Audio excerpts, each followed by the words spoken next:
اس programme میں آپ نے کہا تھا کہ حضرت علی رضی اللہ تعالیٰ علیہ السلام کو اللہ نے خلیفہ نہیں بنایا، اور آپ کا جو مکتب ہے وہ امامت کو نہیں مانتا۔ باتیں کیا ابس ہیں، بے فائدہ تھیں، یہ فقط ان کی فضیلت کے لیے تھی، یعنی ان کو چھوڑ کر آپ یزید کو بٹھائیں گے، آپ آل مروان کو بٹھائیں گے؟ سوال مفتی صاحب سے میں کرنا چاہوں گا۔ مفتی صاحب یہ بتائیں کہ امام مہدی اب آئیں گے، وہ معمور من اللہ ہوں گے یا لوگوں کی طرف سے ہوں گے؟ مثال کے طور پر امام المبین کے حوالے سے حدیث تواتر پیش کر دیں، حدیث میں شیعہ ہو تواتر، جاؤں گا، ایک بھی پیش کر دیں حدیث سے متواتر، حدیث متواتر یہ بھی پوچھ کر دیں کہ امام المبین سے مراد حضرت میں علی آپ کے ہیں، سامنے کہہ رہا ہوں میں شیعہ ہو جاؤں گا، جس میں آپ کو ماننے میں کسی قسم کی بھائی وہ نہ حدیث ہو۔ متواتر لے آئیں شیعہ ہو جاؤں یہ گا۔ اللہ کا نظام نہیں ہے کہ اللہ رب العالمین طہارت تو کسی ایک گھر میں رکھے اور حکومت و خلافت کہیں اور ہو۔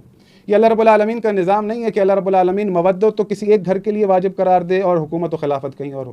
یہ اللہ رب العالمین کا نظام نہیں ہے کہ اللہ رب العالمین علم تو ایک گھر میں رکھے اور کہے کہ یرفع اللہ الذین آمنوا منکم والذین اوتوا العلم درجات، علم تو ایک گھر میں رکھے لیکن حکومت و خلافت کہیں اور۔ مجھے بڑا افسوس ہوا کہ مفتی صاحب کے اس جواب سے کہ امام مہدی علیہ الصلوۃ والسلام آئیں گے، وہ سیاسی بصیرت کے لیے کہا ہے، رسول اللہ صلی اللہ علیہ وآلہ وسلم کی وصیت کو انہوں نے اس طرح سے پیش کیا، مجھے سمجھ لیں کہ دل میں ایک دکھ سا اٹھا۔ پہلا سوال ہے مولانا طلحہ علوی صاحب سے۔ مولانا طلحہ علوی صاحب، میں نے آپ کا لاسٹ ایک پروگرام دیکھا تھا، اس پروگرام میں سمجھ لیں میرے دماغ کے پرخچے اڑ گئے تھے۔ آپ نے میرے خیال سے ڈاکٹر علی نصیر نام ہے جن کے آپ نے چینل پر یہ پروگرام کیا تھا، اور میرے خیال سے شاید وہ اپلوڈڈ بھی ہے، اس کا فل پروگرام بھی۔ اس پروگرام میں آپ نے کہا تھا کہ حضرت علی رضی اللہ تعالیٰ علیہ السلام کو اللہ نے خلیفہ نہیں بنایا، اور آپ کا جو مکتب ہے وہ امامت کو نہیں مانتا۔ آپ بار بار زور اس بات پہ دے رہے تھے کہ نبوت کے بعد امامت کوئی چیز ہی نہیں ہے، یعنی خلیفہ ہیں اور خلیفاؤں کو اللہ نے حکومت دی ہے یا زمینی خلافت دی وغیرہ وغیرہ۔ آپ حضرت علی کے بارے میں یہ کیسے گمان کر سکتے ہیں کہ انہیں اللہ نے خلیفہ نہیں بنایا؟ اس حوالے سے ذرا جواب دیجیے۔ بسم اللہ الرحمن الرحیم، الصلاۃ والسلام علی رسولہ الکریم وعلی آلہ وصحبہ اجمعین، اما بعد۔ بہت شکریہ جنید بھائی۔ میں چاہوں گا کہ ناظرین اور آپ بھی وہ پروگرام دوبارہ دیکھیں۔ مولا کائنات کی امامت کا میں نے انکار نہیں کیا تھا، معمور من اللہ ہونے کا انکار کیا تھا، اور اہل سنت والجماعت بھی اسی بات کو بیان کرتے ہیں کہ ختم نبوت کے بعد کوئی بھی معمور من اللہ نہیں ہے۔ اہل سنت ہوں یا اہل تشیع ہوں، مقدمہ امامت یا نفس امامت پر کوئی اختلاف نہیں ہے، تقرر امام پر اختلاف ہے کہ امام کا تقرر کیسے ہوگا، چونکہ نبوت ختم ہو گئی ہے۔ اب کیا آسمان سے کوئی رابطہ اب بھی باقی ہے کہ اللہ تعالیٰ لوگوں کے اجتہاد سے یا لوگوں کی باہمی مشاورت سے مسلمانوں کا سیاسی امیر منظر عام پر لائے، یا اللہ تعالیٰ خود ہی فیصلہ فرما دے وحی کے ذریعے، الہام کے ذریعے، اس کو آپ جو بھی نام دیں؟ یہ بنیادی اختلاف ہے سنی شیعہ کے ہاں۔ تو وہاں پر میں نے اس کو واضح کیا تھا کہ سیدنا ابو بکر ہوں، سیدنا عمر ہوں، سیدنا عثمان ہوں، سیدنا علی ہوں یا سیدنا حسن ابن علی ہوں، یہ خلافت راشدہ علی منہاج النبوہ مسلمانوں کی باہمی مشاورت سے منعقد ہوئی ہے، تلوار کے زور پر نہیں ہوئی۔ یہ اہل سنت کا بنیادی عقیدہ ہے۔ ان کے پیچھے خدا کی کوئی حجت نہیں کھڑی۔ جس طرح انبیاء کا انتخاب ہوتا ہے، اہل سنت کے ہاں یہ عقیدہ نہیں ہے کہ آئمہ کا بھی خدا انتخاب کرتا ہے۔ امام سے مراد قبلہ وضاحت فرمائیں گے مسلمانوں کا سیاسی امیر، یا مسلمانوں کا ہر مشکل سے نجات دینے والا، وہ دین کا مسئلہ ہو، سیاست کا مسئلہ ہو، معیشت کا مسئلہ ہو، کوئی بھی مسئلہ ہو، تو مسلمانوں کو مشکل سے وہ نکالے۔ چونکہ اب انبیاء دنیا سے رخصت ہو گئے ہیں، تو انبیاء کے جانشین اب ہماری رہنمائی کریں گے۔ تو ہم یہ کہتے ہیں کہ وحی کا سلسلہ بند ہو گیا ہے، اب اجتہاد ہے، قرآن و سنت بالکل واضح ہیں، ہر بندہ قرآن و سنت کے واضح دلائل کی روشنی میں خدا کی منشا تک پہنچے گا۔ خدا کی طرف سے اب کوئی آسمان سے ایسی ہدایت نہیں آئے گی جس کو معمور کہا جا سکے۔ قبلہ اگر آپ مجھے اجازت دیں، ایک بڑا اہم سوال جی ہے۔ جی، آپ نے کہا نبوت رسول اللہ صلی اللہ علیہ وسلم پر ختم ہے، اور قرآن میں حضور کو خاتم النبیین کہا گیا ہے۔ کیا ایسے الفاظ امامت کے لیے کہے گئے ہیں کہ سلسلہ امامت بھی ختم ہو گیا؟ کیونکہ سلسلہ امامت کا تعلق جو ہے وہ ہدایت سے ہے، اور ہدایت قیامت تک قائم رہے گی۔ جیسے مسلمانوں کا اکتفا امام مہدی علیہ السلام پہ ہے اور احادیث میں مینشن ہے، آپ قرآن کی کوئی ایسی آیت پیش کر دیں جس سے یہ ثابت ہو جائے کہ امامت کا کوئی عقیدہ نہیں ہے، اور وہ قرآن کی آیت سے ثابت ہو کہ جس طرح نبوت کا دروازہ بند ہو گیا، امامت کا دروازہ بند ہو گیا، یعنی اب انبیاؤں کے علاوہ کوئی اور امام نہیں بن سکتا۔ اس حوالے سے وضاحت جی، آپ نے بڑی خوبصورت بات کی۔ اصل بات یہ ہے کہ رسول اللہ پر اللہ تعالیٰ نے جس چیز کا خاتمہ کیا ہے وہ کیا ہے؟ بنیادی سوال یہ ہونا چاہیے کہ آقا علیہ الصلوۃ والسلام پر بند کیا ہو گیا ہے؟ نبوت بند۔ اب نبوت کیا چیز ہے؟ آپ اہل سنت میں صوفیاء کا مکتب اٹھا لیں، اہل تشیع میں جو اصولی اور کلامی ہیں ان کا آپ دفاتر اٹھائیں کہ نبوت کیا چیز ہے۔ قرآن مجید نے اس کو جگہ جگہ واضح کیا ہے، اسی کے اندر یہ ساری بحث مہر ثبت ہے کہ اللہ تعالیٰ نے نبوت پر مہر ثبت کی ہے۔ آسمان سے رابطہ منقطع ہو گیا ہے، تو جب آسمان سے رابطہ منقطع ہو گیا تو اب معمور من اللہ کہاں سے آئے گا؟ تو الگ سے کوئی آیت آپ کو دکھائیں لفظ با لفظ ختم نبوت والی آیت کو واضح کر دیا جائے کہ اس آیت کے اندر رسول اللہ کی نسبت سے جو بات بیان کی جا رہی ہے وہ کیا، معذرت کے ساتھ میں مثال دوں گا، کھانا پینا بند ہو گیا، آنا جانا بند ہو گیا، مسلمانوں سے کنیکشن بند ہو گیا، کس چیز پر یہاں مہر لگ گئی ہے، اور اللہ تعالیٰ اب یہ بتانا چاہ رہے ہیں کہ اب دی اینڈ ہو گیا ہے. وہ جو دی اینڈ ہے نا وہ واضح ہو جائے تو وہ آیت بھی سامنے آ جائے گی کہ امامت کے لیے الگ سے کوئی آیت دکھانی ہے یا نہیں دکھانی. اور اگر وہ آیت جب واضح ہوگی تو پھر میں آپ کو بتاؤں گا کہ مسلمانوں میں کون کون آیت ختم نبوت کے نام پر نقب زنی کر رہا ہے. ٹھیک ہے. اچھا، میرا یہی سوال ہے علامہ حافظ سجاد علی زہرائی صاحب سے. زہرائی صاحب، آپ کے سامنے موقف آ گیا مولانا طلحہ علوی صاحب کا کہ انہوں نے واضح کہہ دیا کہ مولا کائنات علی بن ابی طالب علیہ السلام جو ہیں ان کو مسلمانوں نے خلیفہ بنایا. انہوں نے ایک پولیٹیکل لیڈر کی ایک مثال دی جیسے حضرت ابو بکر، عمر، عثمان، اور پھر انہوں نے کہا کہ اللہ نے ان کو براہ راست نہیں بنایا جیسے قرآن میں انبیاء کا ذکر ہے. کیا آپ اس بات سے اتفاق کرتے ہیں؟ بسم اللہ الرحمن الرحیم، الحمد للہ رب العالمین والصلاة والسلام علی سید المرسلین وآلہ الطیبین الطاہرین المعصومین المظلومین. جنید بھائی، اس سے پہلے میں کافی دفعہ بیٹھ چکا ہوں، ان موضوعات پر بات کر چکا ہوں، سوالات اٹھا چکا ہوں. آپ نے جو ابھی سوال کیا یہ تھوڑا سا ناقص تھا، اس کو میں کامل کروں گا. جی جی. اس سے پہلے کہ میں اپنا جواب دوں پورا، ایک سوال مفتی صاحب سے میں کرنا چاہوں گا. مفتی صاحب یہ بتائیں کہ امام مہدی اب آئیں گے وہ مامور من اللہ ہوں گے یا لوگوں کی طرف سے ہوں گے؟ چلے، آپ نے بڑا اچھا سوال ابھی سے کر دیا کہ سیدنا امام مہدی علیہ الصلوۃ والسلام کی نسبت سے جو روایات کتب سنہ کے اندر موجود ہیں نا، ان ساری روایات کو نکال کر ہم اگر پڑھ لیں تو میں نے شاید آپ سے پہلے بھی بات کی اور کئی شیعہ علماء سے بھی بات ہوئی کہ ایک ہے اطلاقی موضوعات پر گفتگو کرنا اور ایک ہے اصولی موضوعات پر گفتگو کرنا. کون امام ہے کون امام نہیں، اس پر بات ہو سکتی ہے، لیکن اس کے پیچھے جو مقدمہ ہے اگر وہ واضح ہو جائے تو حضرت مہدی کا بھی جو سٹیٹس ہے وہ واضح ہو جائے گا. آپ کے سوال کے جواب میں کہ حضرت مہدی کی امامت پر ہمیں دلیل کہاں سے ملتی ہے؟ روایات سے.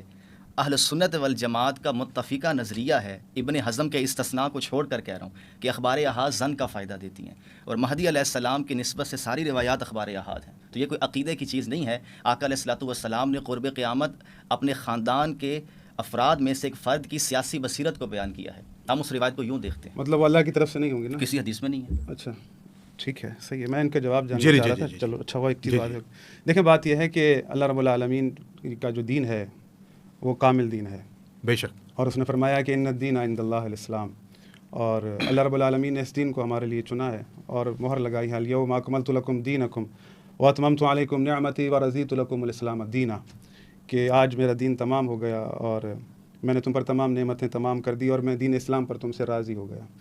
اب جب ہم یہ کہتے ہیں کہ رسول اللہ صلی اللہ علیہ وآلہ وسلم کہ وہ ذات ہیں کہ جو ہادی برحق ہیں، عالمین کے لیے رحمت، پورے عالمین کے لیے رحمت ہیں، رسول اللہ صلی اللہ علیہ وآلہ وسلم جو دین لے کر آئے ہیں، جی، قرآن لے کر آئے ہیں، وہ موجودہ قرآن اس کی وراثت باقی ہے. اللہ رب العالمین نے گزشتہ انبیاء میں کتابیں بھیجی، پھر ان کے وارثین بھی قرار دیے. پھر کہا کہ ثم اورثنا الکتاب الذین اصطفینا من عبادنا، کہ ہم نے گزشتہ قوموں میں کتاب کے وارثین قرار دیے. تو ہمارا بھی ایک کانسیپٹ ہے کہ اللہ کے رسول جو قرآن لے کر آئے ہیں اس کے بھی وارثین اللہ کے رسول نے خود قرار دیے ہیں، اور یہ مہر لگائی ہے کہ میں تمہارے درمیان قرآن اور اہل بیت چھوڑے جا رہا ہوں. یہ ایک بہت بڑا فلسفہ ہے. دوسری بات یہ کہ ہمیں کلام خدا پر غور کرنا چاہیے کہ ایک تو سوال جو آپ نے کیا میں چاہتا ہوں کہ اس کو کامل کریں کہ حضرت ابراہیم علیہ الصلوۃ والسلام نے اللہ رب العالمین سے دعا مانگی. اللہ رب العالمین نے جب انہیں امامت عطا کی، انی جاعلک للناس اماما، تو انہوں نے کہا کہ قال ومن ذریتی، تو اللہ رب العالمین نے دعا کو قبول کیا کہ آپ کی ذریت میں رکھوں گا، لیکن لا ینال عہد الظالمین، کہ یہ عہدہ کسی ظالم کے پاس نہیں جائے گا. تو یہ جو دعا حضرت ابراہیم علیہ الصلوۃ والسلام نے مانگی تھی یہ قیامت تک کے لیے تھی، نہ کہ ایک مخصوص مدت کے لیے. اور اللہ رب العالمین نے یہ فرما دیا کہ یہ عہدہ کبھی بھی کسی ظالم کے پاس نہیں جائے گا. یعنی عہدہ پہلا ملا ہے حضرت ابراہیم علیہ الصلوۃ والسلام کو، وہ اپنی ذریت میں مانگ رہے ہیں، اور اللہ رب العالمین کہہ رہا ہے کہ یہ قیامت تک ظالم کے پاس نہیں جائے گا. تو یہ یعنی قید لگی ہے. اللہ رب العالمین نے جو دعا ان کی مستجاب کی ہے اور یہ فرمایا ہے کہ یہ عہدہ کسی ظالم کے پاس نہیں جائے گا، تو اس میں وقت کی کوئی قید نہیں ہے آیت کے اندر اگر آپ غور و فکر کریں. رسول اللہ صلی اللہ علیہ وآلہ وسلم کو اللہ رب العالمین نے آخری نبی بنایا تو اس کی آیت بھیجی ہے، لیکن امامت کو تمام کیا ہے اس کی کوئی آیت نہیں ہے. حضرت نے کہا کہ ہدایت کا کوئی سلسلہ اللہ کی طرف سے نہیں ہے. مجھے بڑا تعجب ہوا. اللہ رب العالمین اپنے کلام میں فرماتا ہے کہ انا علینا للہدیٰ، کہ یہ ہدایت کا عہدہ ہمارے اوپر ہے. اور اللہ رب العالمین اگر ہدایت کو ہی اٹھا لے تو پھر دنیا فنا ہے، کسی کام کی نہیں ہے اس دنیا کے اندر کوئی ہادی نہ ہو. دوسری بات یہ کہ اللہ رب العالمین نے تمام انسانیت سے خطاب کیا تھا، نہ کہ مخصوص لوگوں کے ساتھ. یہ تمام حضرت آدم علیہ الصلوۃ والسلام کے توسط سے تمام انسانیت سے خطاب تھا. سورہ بقرہ میں بھی آیت موجود ہے، سورہ طٰہٰ میں آیت موجود ہے کہ سورہ بقرہ میں اس طرح سے ہیں کہ کل نہبطوا منہا جمیعا، کہ تم سب نیچے اتر جاؤ. فَإِمَّا يَأْتِيَنَّكُم مِّنِّي هُدًى جب تمہارے پاس میری طرف سے ہدایت آ جائے. فَمَنِ اتَّبَعَ هُدَايَ پھر جس نے بھی میری اس ہدایت کی اتباع کی. فَلَا خَوْفٌ عَلَيْهِمْ وَلَا هُمْ يَحْزَنُونَ پھر اسے نہ ہی کوئی خوف ہوگا, نہ ہی اسے کوئی رنج ہوگا, نہ ہی کوئی غم ہوگا. پھر سورہ طٰہٰ میں فرمایا قُلْ نَهْبِطَا مِنْهَا جَمِيعًا وَإِمَّا يَأْتِيَنَّكُم مِّنِّي هُدًى فَمَنِ اتَّبَعَ هُدَايَ فَلَا يَضِلُّ وَلَا يَشْقَىٰ کہ تم نیچے اتر جاؤ جب تمہارے پاس میری طرف سے ہدایت آ جائے. تو یعنی اللہ رب العالمین نے یہ ہدایت کی کس کے ساتھ منسوب اپنے ساتھ کہ یہ ہدایت میری طرف سے جب تمہارے پاس آ جائے, اور جو بھی اس ہدایت کی اتباع کرے گا فلا یضل ولا یشقیٰ وہ کسی بھی پریشانی میں مبتلا نہیں ہوگا. یہ آیت قیامت تک قرآن میں رہے گی, اور اللہ رب العالمین کا یہ وعدہ قرآن میں قیامت تک رہے گا. اس نے کہا ہے کہ ہدایت جو میری طرف سے آئے گی, جس نے بھی اس کی اتباع کی وہ کسی خوف میں مبتلا نہیں ہوگا. آیات اگر آپ کھول کر دیکھنا چاہیں تو بڑی اچھی بات ہے, مجھے بڑی خوشی ہوگی اگر سامعین بن آیاتوں پر غور کریں تو ان کے لیے ایک اچھی وہ دلیل رہے گی. اللہ رب العالمین کا یہ خاص پیغام ہے کہ ہدایت اگر میری طرف سے آئے تو انسان کے لیے نہ ہی کوئی خوف ہوگا, نہ ہی وہ کوئی غم ہوگا, نہ ہی انسان کسی پریشانی میں مبتلا ہوگا. دونوں آیتوں کا میں نے خلاصہ آپ کے سامنے رکھا. ہدایت کا ذمہ اللہ رب العالمین کا ہے. اب اس سے آگے بڑھتے ہیں. دیکھیں اللہ رب العالمین نے جہاں پر ہدایت کے سلسلے کو معذرت کے ساتھ جہاں نبوت کے سلسلے کو تمام کیا تو وہاں پر آیت اتار دی کہ ما کان محمد ابا احد من رجالکم ولکن رسول اللہ وخاتم النبیین. وہاں پر کہیں پر بھی اللہ رب العالمین نے یہ آیت نہیں اتاری کہ اب امامت کا عہدہ کسی کو نہیں ملے گا, بلکہ یہ عہد تھا حضرت ابراہیم علیہ السلام کے ساتھ. قرآن میں کہیں پر بھی کوئی ایسی آیت نہیں ہے, اور اللہ رب العالمین نے کہیں پر قرآن میں یہ نہیں کہا کہ رسول تک ہدایت کا سلسلہ ہے, اس کے بعد کوئی ہدایت کا سلسلہ نہیں ہے. اب یہاں پر اللہ رب العالمین ایک نیا باب کھول رہا ہے. وہ نیا باب کیا ہے؟ سورہ آیہ استخلاف سورہ نور کہ وعد اللہ الذین آمنوا منکم وعملوا الصالحات. مجھ اللہ کا تم مومنین کے ساتھ وعدہ ہے کہ تم مومنین میں سے میں ایک فرد کو خلیفہ بناؤں گا جیسے میں نے پہلے خلیفہ قرار دیے تھے. اب اللہ رب العالمین جال خلافت کا ذمہ اپنے اوپر لے رہا ہے کہ میں بناؤں گا. یعنی اللہ رب العالمین نے پہلی خلافت کس سے دی؟ حضرت آدم علیہ السلام کو. وَإِذْ قَالَ رَبُّكَ لِلْمَلَائِكَةِ إِنِّي جَاعِلٌ فِي الْأَرْضِ خلیفہ. تو اب اللہ رب العالمین انہی مسلمانوں کے ساتھ, مومنین کے ساتھ یہ وعدہ کر رہا ہے, یہ عہد کر رہا ہے کہ میں تمہیں زمین میں خلیفہ بناؤں گا جیسے میں نے پہلے خلیفہ بنائے تھے. ٹھیک ہے. لَا يَسْتَخْلِفَنَّهُمْ فِي الْأَرْضِ كَمَا اسْتَخْلَفَ الَّذِينَ مِن قَبْلِهِمْ. میرا خیال ہے ہم پہلے بھی اس پر بات کر چکے. تو اللہ رب العالمین نے یہ قید لگائی ہے کہ میں تمہیں خلیفہ قرار دوں گا, یعنی خلیفہ قرار اللہ دے گا. اور شرط کیا لگائی ہے, ساتھ قید کیا لگائی ہے, جیسے میں نے پہلے قرار دیے ہیں. ٹھیک ہے. اب یہ سیدھی واضح صاف سی بات ہے. اگر کوئی اس کا انکار کرے تو بڑی تعجب کی بات ہے کہ اللہ رب العالمین یہ فرما رہا ہے کہ میرا مومنین کے ساتھ وعدہ ہے کہ میں انہیں خلیفہ قرار دوں گا جیسے پہلے قرار دیے ہیں. تو آپ تاریخ انسانیت اٹھا کر دیکھ لیں کہ اللہ رب العالمین نے جب بھی خلیفہ بنایا ہے کیسے بنایا ہے. حضرت آدم کو کیسے خلیفہ بنایا تھا, حضرت داؤد کو کیسے خلیفہ بنایا تھا, حضرت ہارون کو کیسے خلیفہ بنایا تھا. یا داؤد انا جعلناک خلیفتن, اے داؤد ہم نے آپ کو خلیفہ بنایا ہے. حضرت ہارون کے لیے آیت اتری ہے کہ اللہ رب العالمین نے انہیں خلیفہ کہا ہے ریکویسٹ پر. حضرت موسیٰ بھی اس بات کا اختیار نہیں رکھتے تھے کہ وہ اپنا وزیر یا اپنا جانشین خود بنائیں, بلکہ انہوں نے اللہ سے التجا کی تو اللہ رب العالمین نے حضرت ہارون علیہ السلام کو بنایا. یہ الہدایت کا سلسلہ یہ اور جو خلافت بنانے کا معاملہ, یہ دو ڈیفرنٹ چیزیں نہیں ہیں. اللہ رب العالمین اگر کہہ رہا ہے کہ میں تمہارے درمیان خلیفہ قرار دوں گا جیسے میں نے پہلے قرار دیا ہے, تو در حقیقت رسول اللہ کے بعد اس ہدایت کے سلسلے کو بنانا ہے کہ وہ فرد جو لوگوں کو ہدایت کرے, وہ فرد جس کے پاس قرآن کی وراثت ہو, جس کے پاس قرآن کے علوم ہو. اگر میں یہاں پر آیتیں پڑھنا شروع کروں تو شاید سارا دن ہی نکل جائے گا کہ اللہ رب العالمین نے اس کلام کے مقام و منزلت کو بیان کیا ہے کہ یہ قرآن کیا ہے, کہ اس میں تمام خشک و تر موجود ہیں, تمام تر اللہ رب العالمین نے اس کے اندر علوم رکھے ہیں. اور رسول اللہ صلی اللہ علیہ وآلہ وسلم کے لیے اللہ رب العالمین نے فرمایا ہے کہ وَنَزَّلْنَا عَلَيْكَ الْكِتَابَ تِبْيَانًا لِكُلِّ شَيْءٍ, کہ ہم نے آپ پر وہ کتاب نازل کی ہے جس میں ہر چیز کا مفصل بیان ہے. رسول اللہ صلی اللہ علیہ وآلہ وسلم دنیا میں آئے ہیں, کیا لوگوں کو تمام تر ہدایات مل چکی ہیں؟ جتنی لوگوں کے ذہنوں کی کیپیسٹی تھی رسول اللہ نے قرآن کی حکمتیں ان تک پہنچائی, لیکن اس کے بعد رسول اللہ نے ایک بندوبست کیا ہے. وہ بندوبست کیا ہے کہ انا مدینۃ الحکمت وعلی بابھا, میں حکمت کا شہر ہوں اور علی اس کا دروازہ ہے. تو یہ قرآن کی حکمتیں اگر کوئی جانتا تھا تو وہ محمد و آل محمد علیہ السلام ہے. یہ اللہ کا نظام نہیں ہے کہ اللہ رب العالمین طہارت تو کسی ایک گھر میں رکھے اور حکومت و خلافت کہیں اور ہو. یہ اللہ رب العالمین کا نظام نہیں ہے کہ اللہ رب العالمین مودت تو کسی ایک گھر کے لیے واجب قرار دے اور حکومت و خلافت کہیں اور ہو. یہ اللہ رب العالمین کا نظام نہیں ہے کہ اللہ رب العالمین علم تو ایک گھر میں رکھے اور کہے کہ یرفع اللہ الذین آمنوا منکم والذین اوتوا العلم درجات، علم تو ایک گھر میں رکھے لیکن حکومت و خلافت کہیں اور ہو۔ اللہ رب العالمین رسول اللہ صلی اللہ علیہ وآلہ وسلم کے بعد لوگوں کو اپنی اطاعت میں رکھنا چاہتا ہے، وہ اس کا اللہ رب العالمین نے کیا میزان دیا ہے، اطیعوا اللہ و اطیعوا الرسول و اولو الامر منکم، اس اطاعت کو اللہ رب العالمین چاہتا ہے۔ اچھا قبلہ، یہاں پہ ایک سوال بڑا اہم بنتا ہے۔ جی دیکھیں، اہل سنت والجماعت کا بڑا سخت اعتراض ہے، آپ نے جتنی قرآن کی آیت پڑھی، انبیاء کے حوالے سے پڑھی، انبیاء کی خلافت اور زمینی خلافت کے حوالے سے پڑھی، تو اہل سنت یہ کہتے ہیں کہ ان آیات کے اندر جو صریحاً ذکر ہے وہ انبیاء کا ہے، اس میں حضرت علی کا ہے، دیگر ائمہ اہل بیت کا ہے، کہ ان کے بارے میں یہ آیا۔ دیکھیں اللہ رب العالمین نے نہیں فرمایا وَكُلَّ شَيْءٍ أَحْصَيْنَاهُ فِي إِمَامٍ مُبِينٍ، پہلے بھی آپ نے یہ سوال کیا تھا، میں آپ کو کلیئر کر چکا ہوں۔ اللہ رب العالمین فرما رہا ہے وَكُلَّ شَيْءٍ أَحْصَيْنَاهُ فِي إِمَامٍ مُبِينٍ، ہم نے ہر چیز کو ضبط کر دیا ہے، کس میں؟ امام مبین کے اندر۔ یہ آیت کہاں پر ہے؟ سورہ یاسین کے اندر۔ تو جب یہ ساری باتیں ضبط کر دی ہیں قرآن کے اندر، اگر ہم وہ ساری، اس کا فیصلہ کون کرے گا؟ آیت حضرت علی کے بارے میں؟ بالکل آپ اپنی تفاسیر میں اٹھا کر دیکھ لیں، میں آ رہا تھا اس کی طرف، نہ فقط شیعہ تفاسیر بلکہ آپ کی تفاسیر میں بہت ساری کتب احادیث میں موجود ہے، بلکہ میں ابھی آپ کو سرچ کر کے نکال دیتا ہوں کہ کس کس کتاب کے اندر یہ حدیث موجود ہے، اور امیر المومنین کی شان میں یہ آیت نازل ہوئی ہے کہ اللہ رب العالمین نے فرمایا وَكُلَّ شَيْءٍ أَحْصَيْنَاهُ فِي إِمَامٍ مُبِينٍ، ہم نے ہر چیز کو امام مبین میں ضبط کر دیا ہے۔ تو یہ تمام کے تمام علوم کی بات ہے جو کہ امیر المومنین علی علیہ الصلوۃ والسلام کو اللہ رب العالمین نے عطا کی ہیں، رسول اللہ کے علم کا وارث قرار دیا ہے، اور رسول اللہ نے اگر یہ کہا ہے کہ میں آپ کے درمیان قرآن اور اہل بیت چھوڑے جا رہا ہوں، در حقیقت ان کی سپرمیسی کی بات ہے کہ قرآن کے ہم پلہ قرار ان کو رسول اللہ نے قرار دیا ہے۔ آپ رسول اللہ کی اطاعت کی بات چل رہی تھی کہ اللہ رب العالمین نے پھر ایک اور باب یہ کھولا ہے کہ اطیعوا اللہ و اطیعوا الرسول و اولو الامر منکم، اللہ رب العالمین یہ چاہتا ہے کہ ہم اطاعت کریں اللہ کی، اس کے رسول کی، اور جو صاحبان امر ہیں ان کی اطاعت کریں تم میں سے۔ اب رسول اللہ خود اولو الامر ہیں، اور ان کی موجودگی میں اس اللہ رب العالمین نے اس آیت کو بھیجا ہے، رسول اللہ خود اولو الامر ہیں، ان کی موجودگی میں اولو الامر کی اطاعت کا حکم آیا ہے، تو اس کی تفسیر، اس کی تشریح کرنا رسول اللہ کی ذمہ داری ہے، کیونکہ رسول اللہ لوگوں کو یہ تک بتا رہے ہیں کہ آپ نے مال کیسے خرچ کرنا ہے، رسول اللہ لوگوں کو یہ تک بتا رہے ہیں کہ یتیموں کے ساتھ آپ نے کیا سلوک کرنا ہے، دین آپ کا سارا آپ کو رسول اللہ بتا رہے ہیں۔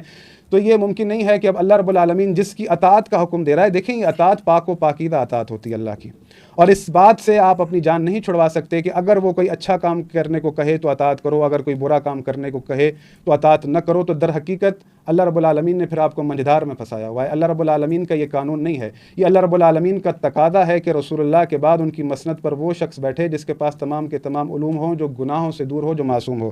اللہ رب العالمین رسول اللہ کی اطاعت کے لیے فرماتا ہے کہ من یطع اللہ والرسول، جو بھی اللہ اور اس کے رسول کی اطاعت کرتا ہے، فاولئک مع الذین انعم اللہ علیہم من النبیین والصدیقین والشہداء والصالحین وحسن اولئک رفیقا، کہ اللہ رب العالمین یہ فرماتا ہے جس نے بھی اللہ اور اس کے رسول کی اطاعت کی تو اللہ رب العالمین اس کا انعام کیا دے گا اطاعت کرنے والے کو، کہ اس کو رفاقت دے گا۔ کس کی رفاقت دے گا؟ انبیاء کی، صالحین کی، شہداء کی، وحسن اولئک رفیقا، اور اللہ رب العالمین کہہ رہا ہے دیکھو کس قدر بھلی رفاقت ہے یہ، کہ معاشر میں تم اللہ اور اس کے رسول کی اطاعت کے بعد جب جا رہے ہو تو تمہیں رفاقت کس کی مل رہی ہے؟ انبیاء کی، صلحاء کی، شہداء کی۔ اب اللہ رب العالمین اس پاک و پاکیزہ اطاعت کو کیا کسی ایسی چیز کے ساتھ مخلوط کر سکتا ہے کہ انسان منجدار میں ہو اور وہ فلٹر خود کرے کہ یہ جو صاحب امر کی طرف سے حکم آ رہا ہے آیا یہ ٹھیک ہے یا نہیں ہے، آیا یہ برا ہے یا خراب ہے؟ اگر یہ ہے تو پھر ہر شخص کو، مسلمان کو مجتہد بننا پڑے گا، اور وہ فلٹر کرے گا کہ جو بھی امور آ رہے ہیں کہ وہ صحیح ہیں یا غلط ہیں۔ پھر تو سمجھ لیں کہ جن لوگوں میں یہ کوالٹی پیدا ہو جائے نا کہ بھئی وہ تشخیص دے سکیں کہ یہ حکم اچھا ہے یہ برا ہے، تو وہ جو شخص صاحب امر بنائے اس سے زیادہ یہ حق رکھتا ہے کہ وہ صاحب امر بنے، کہ اس کے پاس یہ کوالٹی ہے کہ وہ چیزوں کو فلٹر کر رہا ہے، اس کے پاس یہ اتنی دیکھیں اللہ رب العالمین نے ہمیں عقل دی ہے۔ مجھے بڑا افسوس ہوا کہ مفتی صاحب کے اس جواب سے کہ امام مہدی علیہ الصلوۃ والسلام آئیں گے، وہ سیاسی بصیرت کے لیے کہا ہے، رسول اللہ صلی اللہ علیہ وآلہ وسلم کی وصیت کو انہوں نے اس طرح سے پیش کیا، مجھے سمجھ لیں کہ دل میں ایک دکھ سا اٹھا کہ رسول اللہ صلی اللہ علیہ وآلہ وسلم، یعنی کوئی ایسا محدث نہیں ہے جنہوں نے امام مہدی علیہ الصلوۃ والسلام کے لیے نہیں لکھا، اور کیا کہا کہ وہ اللہ رب العالمین کا امر ہیں، پوری دنیا میں اسلام کو نافذ کریں گے، شرق و غرب سے اسلام یعنی شرق و غرب اسلام کے رنگ سے رنگ جائے گا، یعنی ایک دین نافذ ہوگا، اللہ رب العالمین کا امر نافذ کریں گے، وہ وعدہ اللہ رب العالمین کا جو انبیاء کے ساتھ وہ تمام کے تمام وعدے امام مہدی علیہ الصلوۃ والسلام پورے کریں گے، یعنی وہ شخصیت کے جس کی پیشن گوئی رسول اللہ کر رہے ہیں، اور آج مفتی صاحب کہہ رہے ہیں کہ وہ ایک سیاسی بصیرت کے لیے ہے، تو بھائی بات یہ ہے کہ یہ سیاسی بصیرت کے لیے 1400 سال بعد ایک فرد کی ضرورت ہمیں پڑ رہی ہے، اس سے پہلے جو زمانہ ہے تو کیا ہمیں ان چیزوں کی ضرورت نہیں ہے؟ اللہ نے ہم سے نہیں کہا کہ واعتصموا بحبل اللہ جمیعا ولا تفرقوا، کہ اللہ کی رسی کو مضبوطی سے تھامو؟ جی میں اپنی بات تمام کر رہا ہوں۔ تو اللہ کے رسول صلی اللہ علیہ وآلہ وسلم نے وہ ہمیں راہ دکھا دی ہے کہ ہم در بدر نہ بھٹکیں، اور ہمیں بتا دیا ہے کہ آپ کی فلاح و بہبود اسی میں ہے. آپ چاہتے ہیں کہ گمراہی سے بچیں تو قرآن اور اہل بیت میں آپ کے درمیان چھوڑے جا رہا ہوں.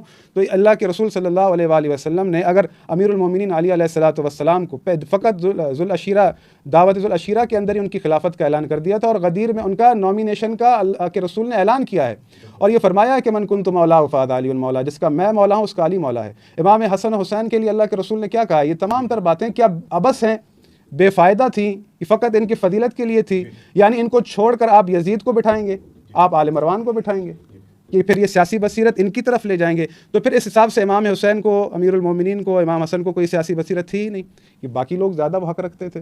یہ کیسا انصاف ہے؟ یہ کیسی قضاوت ہے؟ یہ سمجھ نہیں آئی.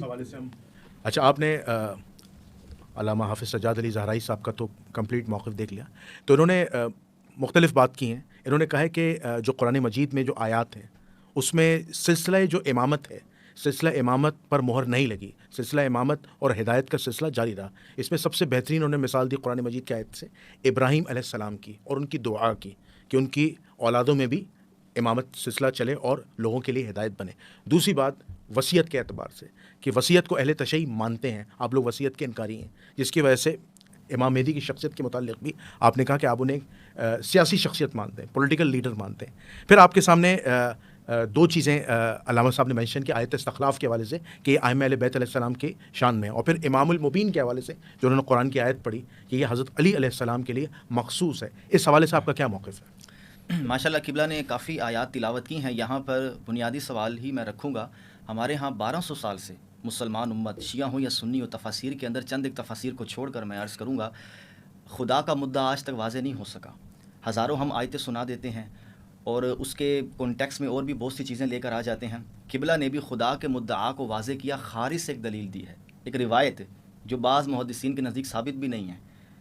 اور اکثر روایات جو تفسیری کتابوں میں ہوتی ہیں اس پر محدثین کوئی کلام نہیں کرتے. میں نے کون سی حدیث پڑھی ہے کہ امام مبین مولا علی ہیں، آپ نے کہا نا روایات میں ہے. ہاں، تو یہ تفسیری روایتوں میں جو تفسیری کتب کے اندر جو روایات آتی ہیں اس کا مطلب کیا ہوتا ہے؟ تو میرا بنیادی طور پر میں اس پوری گفتگو کو ان شارٹ ہی کر رہا ہوں کہ انہوں نے اتنی آیات تلاوت کی ہیں. بنیادی سوال کہ خدا کا مدعا واضح کیسے ہوگا؟ قرآن مجید کے اندر اللہ تعالیٰ نے جو گفتگو کی ہے وہ عربی مبین میں کی ہے، اس کو کیسے سمجھا جائے گا؟ قبلہ بار بار روایات کا حوالہ دیتے ہیں، کیا قرآن ناقص ہے کہ ہمیں اس کو سمجھنے کے لیے روایت کی طرف جانا پڑے؟ پھر قبلہ نے کہا کہ محمد و آل محمد اس کی شرح کرتے ہیں. بے شک ہم مانتے شرح کرتے ہیں. ایک ہے براہ راست محمد و آل محمد سے قرآن کی آیت کی تفسیر سننا، اور ایک ہے سیکنڈ پرسن آ کر مجھے بتا رہا قال جعفر الصادق، تو اس کو بھی کیا حجت مانا جائے گا؟ اس لیے ائمہ اہل بیت سے منسوب ایک روایت ہے اور صحیح روایت ہے. ائمہ اہل بیت ارشاد فرماتے ہیں کہ ہماری نسبت سے، بلکہ آقا علیہ السلام کا بھی فرمان ہے، خطیب بغدادی نے اس کو نقل کی کہ ہماری نسبت سے کوئی روایت اگر قرآن سے متصادم ہو تو دیوار پہ مار دو. تو وہ خود فرما رہے کہ سٹینڈرڈ تو قرآن مجید ہے، یہ قبلہ سٹینڈرڈ روایات کو بنا رہے ہیں. تو قرآن مجید کو سمجھنے کا معیار واضح ہو جائے کہ قرآن خارج سے سمجھا جائے گا یا قرآن خود اپنی بات واضح کرنے میں بالکل واضح ہے. معاذ اللہ وہ ناقص کتاب نہیں ہے. ہم اردو زبان میں بات کر رہے ہیں، میری بات کو سمجھنے میں کوئی تردد نہیں ہے. خدا کی بات کو سمجھنے کے لیے خدا کو الگ سے ہادی بھیجنے ہیں. معاذ اللہ استغفر اللہ، یہ سب سے بڑا اعتراض مستشرقین کا ہے کہ آپ کی کتاب ہی ناقص ہے، اس میں تو وراثت کے احکام ہی ثابت نہیں ہیں، اس میں تو فلاں آیت میں یہ مسئلے ہیں. تو خدا کی کتاب معاذ اللہ اتنی ناقص ہے کہ ایک بندہ مومن، خدا کہتا ہے نا ھذا بلاغ للناس، یہ پیغام ہے انسانوں کے لیے. بھائی وہ تو سمجھ سے بالا تر ہے، ہادی کے بغیر تو سمجھ نہیں آئے گا. طلب ان کا ایک پوائنٹ ہے، بڑا اہم پوائنٹ ہے. انہوں نے کہا کہ استخلاف آیت کی بات آپ کر لیں یا امام المبین کی بات کر لیں، آپ شیعہ سنی دونوں تفاسیر اٹھائیں، ٹھیک ہے. ان میں مفسرین نے، اب ظاہر سی بات ہے بڑے بڑے مفسرین ہیں، جیسے تفسیر بغوی ہے، ٹھیک ہے، اسی طرح تفسیر ابن ابی حاتم ہے، اور اسی طرح تفسیر در منصور ہیں، اور اسی طرح کئی ایسی تفاسیر ہیں جو معتبر تفاسیر ہیں. یقیناً مفسرین نے جو اس کی شرح لکھی ہوگی یا جو اس کی آیت کی شان نزول بیان کی ہوگی، اس میں بھی ظاہر سی بات ہے صحیح الاسناد احادیث آفٹر ویریفیکیشن لکھی ہوگی. تو کیا آپ ان کی بات سے اتفاق نہیں کر سکتے کہ یہ آیات جو آیت استخلاف ہیں یا جو امام المبین کی بات کی ہے یہ ائمہ اہل بیت علیہ السلام کے بارے میں، یا اس کا مطلب کچھ اور ہے؟ اسی طرف آ رہا ہوں نا. جی ایک ہے کہ روایت کو آپ نے قرآن کے ساتھ ریلیٹ کر کے بیان کر دیا، مولا کی فضیلت میں کوئی مسئلہ نہیں ہے، آپ اس کو خدا کا مدعا بنا کے پیش کر رہے ہیں. تو خدا کا مدعا تو قرآن میں آئے نا، یہ خارج میں کیا کر رہا ہے جس کو تحقیق کر کے لکھنا پڑ گیا. پھر آیت بے ادب اللہ نے بھیجی ہے فقط فضیلت کے لیے. یہی میں عرض کر رہا ہوں. اب خدا نے آیت بھیجی ہے تو کیسے پتہ چلے امام مبین سے مراد کیا ہے؟ کیسے پتہ چلے؟ اب خارج میں قبلہ نہ جائیں، کسی روایت کا حوالہ نہ دے، براہ راست متن پہ گفتگو کر کے بتائیں کہ خدا وہاں کیا بات کر رہا ہے، ورنہ معاذ اللہ یہ کہنا پڑے گا کہ خدا اپنی باتیں بیان کرنے میں معاذ اللہ ادھورا ہے. وہ تو نبی کریم صلی اللہ علیہ وسلم کے ذریعے بیان کریں نہیں، میں وہی قرآن کا سب سے بڑا مفسر نبی کریم صلی میں اللہ اسی علیہ کی وسلم طرف آ رہا ہوں جی جی کہ رسول اللہ شارع ہیں، آل محمد شارع ہیں. تو میں نے پہلے عرض کیا کہ براہ راست رسول اللہ سے کوئی بات سنی جائے یا آل محمد سے سنی جائے کوئی مسئلہ نہیں ہے. ہمیں راوی بتا رہے ہیں، چین آف نیریٹر ہے، اس پہ تو تحقیق ہوگی نا. اور امام باقر کا قول میں نے نقل کیا ہے کہ کوئی روایت قرآن سے متصادم ہو تو وہ ہمارا فرمان ہی نہیں ہے. تو یہ کیسے متعین ہوگا کہ روایت قرآن کے خلاف جا رہی ہے؟ ہم تو آیت کو سمجھنے کے لیے روایت کا سہارا لے رہے ہیں. آئمہ فرما رہے ہیں ہماری باتیں سمجھنے کے لیے قرآن کا سہارا لو. بات کو سمجھیں، آئمہ فرما رہے ہیں ہماری باتوں کو سمجھنے کے لیے قرآن کا سہارا لو. قبلہ نے آیت کو سمجھانے کے لیے روایت کا سہارا لے لیا، اور وہ بھی خبر واحد جو ظنی ہوتی ہے. تو آپ اس کا فہم بیان کریں کہ امام یہاں پہ المبین کتاب کی بات ہو رہی ہے، جی امام اس کے سیاق میں جائیں نا. امام مبین تورات کو بھی کہا گیا، لوح محفوظ کو بھی کہا گیا، پورا قرآن اٹھائیں. تبھی میں نے کہا قرآن کو سمجھنے کا معیار کیا ہے، وہ فطری معیار، وہ سائنٹیفک ریسرچ میتھڈالوجی سامنے رکھیں کہ کوئی ذی روح صاحب فراست آدمی اس کا انکار نہ کر سکے. سنی تفاسیر کا منہج الگ ہے، شیعہ تفاسیر کا منہج الگ ہے. اس لیے میں نے کہا نا آزاد خیالی کے ساتھ براہ راست خدا کی اس کتاب کا مطالعہ کیا جائے، جو بات صحیح ہے، جو بات صائب ہے اس کو قبول کیا جائے. تو اس نے یہ کہہ دیا، اس نے وہ کہہ دیا. آپ نے حوالے دیے مفسرین کے، آپ نے بھی کہا ان کے ہاں تو صرف امام معصوم ہوتا ہے. تو یہ دھونس کس کو دے رہے ہیں؟ ہمارے یہاں کوئی معصوم نہیں انبیاء کے علاوہ. سب سے غلطی ہو سکتی ہے، صحابہ سے بھی ہو سکتی ہے. جو قرآن کہے گا، جو سنت کہے گی، اور اس کے تابع جو اخبار احاد ہیں، وہ بات حق ہے. میری سمجھ میں غلطی ہو سکتی ہے، اب وہ متعین کیسے ہو کہ میں نے غلطی کیا، اس کا بھی وہی طریقہ ہے کہ لیکن ابھی تک واضح نہیں ہوا کہ قرآن جو بات کہہ رہا ہے وہ کیسے متعین ہوگی. امام باقر کا فرمان بھی میں نے سنا دیا. استخلاف کی طرف جائیں، حضرت ابراہیم کی اس دعا کی طرف جائیں، وہ سیاق پڑھ لے، وہاں بھی بات کچھ اور ہو رہی ہے. لیکن میں اپنا مدعا بیان نہیں کروں گا کہ ہم قرآن کو کیسے دیکھتے ہیں. قبلہ سے پوچھ لیتے ہیں امام باقر کیا فرما رہے ہیں. اگر قرآن غیر واضح ہے تو امام باقر اپنے کلام کو قرآن کے لیے اسٹینڈرڈ کیوں بنا رہے ہیں؟ اور امام مبین اگر مولا علی ہیں تو اس روایت کو بھی قرآن پر پیش کیا جائے نا کہ وہ آیت کیا. آپ یہ چاہ رہے ہیں کہ مولا علی کا نام کیا واضح مینشن ہوتا ہے؟ میں یہ نہیں کہہ رہا، میں یہ کہہ رہا ہوں کہ آپ بعض اوقات ایسا ہوتا ہے کہ روایات پیش کی جاتی ہیں آیت کے تاریخی پس منظر کو بیان کرنے کے لیے، وہ خدا کا مدعا نہیں ہوتی. اور یہ اصول سرکسی اٹھا لیں، آل اتقان اٹھا لیں، جتنی بھی اصول تفسیر کی کتابیں وہ اٹھا لیں کہ اسباب نزول پر کیا کہا ہے ائمہ نے کہ شان نزول کبھی بھی خود متکلم کی مراد اور منشا نہیں ہوتی. شان نزول، انہوں نے شان نزول پیش کیا، شان نزول کبھی بھی متکلم کی منشا مراد نہیں ہوتی. اگر یہ آپ کو ابھی مثال کے طور پر امام المبین کے حوالے سے حدیث تواتر پیش کر دیں، حدیث میں شیعہ ہو جاؤں گا، ایک بھی پیش کر دیں حدیث متواتر یہ بھی پوچھ کر دیں کہ امام المبین سے مراد حضرت علی ہے. آپ کے سامنے کہہ رہا ہوں میں شیعہ ہو جاؤں گا، جس میں آپ کو ماننے میں کسی قسم کی حدیث متواتر لے آئیں شیعہ ہو جاؤں گا، کیونکہ حدیث متواتر حجت ہوتی ہے، جیسے حدیث ثقلین ہے. بے شک لے آئیں نا حدیث متواتر. آپ کا اگر مقدمہ مکمل ہو گیا تو میں پھر قبلہ کی طرف جاؤں. بالکل ٹھیک، بات کر لیں. دیکھیں مجھے بڑا افسوس ہو رہا ہے کہ جو چیز میں نے بیان کی ہے سلسلہ ہدایت کو کہ اللہ رب العالمین نے اپنے ذمے لیا ہے اور ساری چیزیں، اس کا کوئی جواب نہیں. میں نے عرض کر دیا قبلہ. نہیں میری بات سنیں نا، دیکھیں الٹا آپ نے جو ہے نا وہ کہا کہ بھائی یہ جو ہے بات یہ ہے کہ یہ بات کر رہے ہیں کہ قال جعفر، تو بات یہ ہے کہ قال رسول اللہ کر کے پھر آپ نے کیا کیا ہے. آیت اتر رہی ہے اقیم الصلاۃ، پہلے بھی آپ سے کہا تھا. تو نماز کہاں لکھی ہے قرآن کی؟ بتا دیتے ہیں بھائی کیسے نماز پڑھنی ہے آپ دکھا دیں. بسم اللہ آیتیں پڑھنا شروع کر دیں ابھی سے. بتا دیتے ہیں، ابھی بتا دیں رکوع کیسے ہوگا، سجدہ کیسے ہوگا. عرض کر دیتے ہیں. جی جی تاریخ کے اندر یہ سب باتیں معلوم ہیں. میں عرض کر رہا ہوں، سن لیں. قرآن آپ بھی جانتے ہیں، میں بھی جانتا ہوں کہ قرآن اللہ کی آخری کتاب ہے، پہلی کتاب نہیں ہے. ٹھیک ہو گیا. نماز رسول خدا سے سٹارٹ ہوئی ہے. ہاں آدم علیہ السلام نماز نہیں پڑھتے تھے. اس کا مطلب صلاۃ کا تصور اور صلاۃ کیا ہوتی ہے سب جانتے ہیں. رسول اللہ جس قوم میں آئے ہیں وہ کون تھے؟ مشرک تو تھے لیکن دین ابراہیمی کے ماننے والے. قرآن خود اس کا اظہار بنو ہاشم بھی، اور الگ بھی بنو ہاشم تو مشرک نہیں تھے. نہیں وہ نہیں. آپ آیات دکھائیں نا کہ سجدہ کیسے کرنا ہے، وہ ساری چیزیں دیکھیں. آپ تعلیم میں چلے گا نا، اب میرا ٹائم جا رہا ہے. نہیں آپ کے پاس آیات نہیں ہے، مجھے پتہ ہے. آپ آیات پڑھیں کہ سجدہ ایسے ہوگا، زکوٰۃ کیسے دینی ہے، کتنی دینی ہے، اس کا نصاب آپ مجھے قرآن کی آیتوں سے. میں عرض کر رہا ہوں حج کیسے کرنا ہے وہ آپ قرآن کی آیتیں دکھا دیں مجھے. یہ مقدمہ ہی بھائی بات نہیں، بات ہو رہی ہے. آپ میری بات پہ اعتراض کر رہے ہیں، میں اسی پہ کہہ رہا ہوں کہ یہ ساری چیزیں آپ کو کس نے بتائی ہیں؟ کہ آیتوں سے لی ہیں؟ رسول اللہ نے نہیں بتائی. رسول اللہ نے بتائی ہے نا. کیا